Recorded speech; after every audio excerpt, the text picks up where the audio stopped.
یہودیوں نے احکام کی منسوخی اور تبدیلی پر جو اعتراضات کیے تھے وہ خود مسلمانوں کے درمیان انہوں نے پھیلانے شروع کر دیے تھے. چنانچہ بعض سادہ لوح مسلمانوں کے دل میں بھی یہ خیال پیدا ہونے لگا کہ اللہ تبارک و تعالی اپنے احکام میں تبدیلی کیوں کر رہے ہیں، اور اس کی وجہ سے بعض مسلمانوں نے بھی شاید رسول اللہ صلی اللہ علیہ وسلم سے یہ سوال کیا ہو کہ اس تبدیلی کے پیچھے کیا حکمت اور کیا مصلحت ہے. اور خود یہ یہودی تو کہتے ہی تھے کہ یہ اللہ تعالیٰ کیوں احکام میں تبدیلی فرما رہا ہے. تو اب اگلی آیت میں جو خطاب ہے وہ ان یہودیوں سے بھی ہے جو براہ راست نبی کریم صلی اللہ علیہ وسلم پر یہ اعتراض کرتے تھے کہ اگر آپ نبی برحق ہیں اور واقعتاً اللہ تعالیٰ کا پیغام پہنچا رہے ہیں تو اللہ تبارک و تعالیٰ کے احکام میں تبدیلی کیوں ہو رہی ہے. اور دوسری طرف ان مسلمانوں سے بھی خطاب ہے کہ جو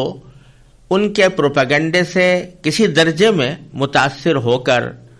اس شک کا اظہار کرنے لگے ہوں گے کہ یہ بات کیوں ہے اور اس کی مصلحت کیا ہے. ظاہر ہے کہ مسلمانوں میں اس کی وجہ سے کوئی ایمان میں تو انشاءاللہ کمزوری نہیں آئی، لیکن دل میں ایک سوال ضرور پیدا ہو جاتا ہے بعض اوقات کسی پروپیگنڈے سے مغلوب ہو کر. تو اس طرح کے سوالات انہوں نے ہو سکتا ہے کہ نبی کریم سرور عالم صلی اللہ علیہ وسلم سے کیے ہوں.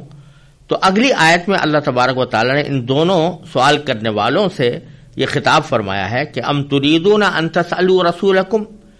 کما سئل موسیٰ من قبل، کیا تم یہ چاہتے ہو کہ اپنے رسول سے اسی قسم کے سوال کرو جیسے پہلے موسیٰ سے کیے جا چکے ہیں. یہ گزر چکا ہے کہ حضرت موسیٰ علیہ السلام سے یہودی بہت سے سوالات کیا کرتے تھے اور الٹے سیدھے سوالات بھی کرتے تھے، مطالبے بھی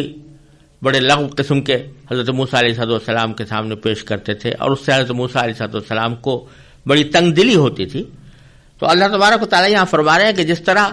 موسیٰ علیہ السلام سے اس طرح کے بیہودہ سوالات کیے گئے تھے، کیا تم چاہتے ہو کہ اب تم اپنے رسول سے یعنی نبی کریم سرور عالم صلی اللہ علیہ وسلم سے بھی ویسے سوال کرو. وَمَن يَتَبَدَّلِ الْكُفْرَ بِالْإِيمَانِ فَقَدْ ضَلَّ سَوَاءَ السَّبِيلِ. پھر اللہ تعالیٰ اس کا انجام بتاتے ہیں کہ جو شخص ایمان کے بدلے کفر اختیار کرے وہ یقیناً سیدھے راستے سے بھٹک گیا. جب ایک شخص کو تم مان رہے ہو کہ یہ اللہ تبارک و تعالیٰ کا رسول ہے، پیغمبر ہے، اللہ تعالیٰ کی طرف سے اس کو احکام ملتے ہیں، تو اب اس کی ہر بات کو بے چون و چرا تسلیم کرنا چاہیے، اور اس پر کوئی اعتراض نکالنا یا اس پر شبہات وارد کرنا یہ ایک صاحب ایمان کا شیوا نہیں. تو اگر خدا نہ کرے اس قسم کے پروپیگنڈے سے متاثر ہو کر تمہارے ایمان ڈگمگا جائے تو یقیناً تم سیدھے راستے سے بھٹک جاؤ گے. پھر آگے اللہ تبارک و تعالیٰ نے ان یہودیوں کے ان اعتراضات اور ان شبہات کے پیچھے جو جذبہ در حقیقت کار فرما تھا اس کو اگلی آیت میں اللہ تبارک و تعالیٰ نے بیان فرمایا ہے، جو آیت نمبر 109 ہے. اس میں اللہ تعالیٰ نے جو کچھ فرمایا اس کا خلاصہ یہ ہے کہ در حقیقت یہ جو کچھ بھی اعتراضات یا سوالات کر رہے ہیں اس کی وجہ یہ نہیں ہے کہ واقعتاً عقلی طور پر یہ سوالات ہونے چاہیے یا وہ کسی واقعے کی تحقیق کرنے کے لیے یا حق تک پہنچنے کے لیے حق کے طلبگار کی طرح کوئی سوالات کر رہے ہوں، بلکہ حقیقت یہ ہے کہ ان کو ایک حسد ہے، اور حسد یہی ہے کہ اب تک انبیاء کرام بنی اسرائیل کے خاندان میں آتے رہے ہیں، اب یہ نبی آخر الزماں صلی اللہ علیہ وسلم بنو اسماعیل کے خاندان میں کیوں آ گئے. اس حسد کی وجہ سے یہ در حقیقت چاہتے ہیں کہ نبی کریم صلی اللہ علیہ وسلم اور آپ کی تعلیمات اور آپ کے متبعین کو مغلوب کریں، اس لیے وہ طرح طرح کے سوالات اٹھاتے رہتے ہیں. چنانچہ فرماتے ہیں کہ ود کثیر من اہل کتاب، اہل کتاب میں سے بہت سے لوگ یہ چاہتے ہیں کہ لو یردونکم من بعد ایمانکم کفارا، یہ چاہتے ہیں کہ تمہارے ایمان لانے کے بعد تمہیں پلٹا کر پھر کافر بنا دیں. اور یہ کیوں چاہتے ہیں؟ حسدا من عند انفسہم، کیونکہ ان کے دلوں میں جو حسد ہے اس حسد کی بنا پر یہ چاہتے ہیں کہ مسلمان لوگ جو نبی کریم صلی اللہ علیہ وسلم پر ایمان لائے ہیں وہ پلٹ کر پھر کافر ہو جائیں.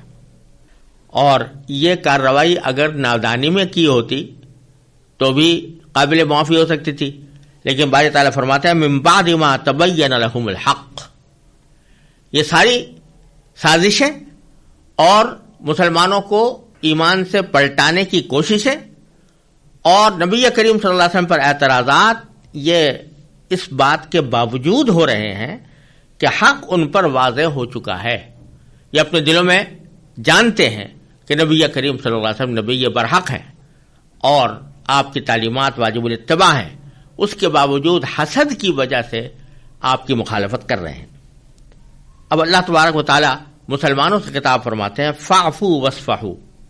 حتی یأتی اللہ بامرہ. چنانچہ تم فی الحال معاف کر دو، یعنی ان کی سازشوں کا کوئی انتقام فی الحال نہ لو، اور واصفحوا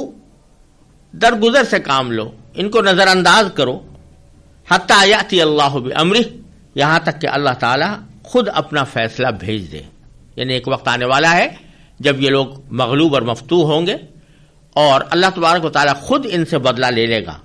لہذا فی الحال تمہیں ان سے انتقام لینے کی ضرورت نہیں. اور یہ بات کہ اللہ تبارک و تعالی ان سے کس طرح انتقام لے گا اور کس طرح ان کو اپنے کیے کی سزا بھگتنی ہوگی خود اس دنیا کے اندر، تو اس کی وجہ کے طور پر اللہ تعالیٰ فرماتے ہیں ان اللہ علی کل شیء قدیر،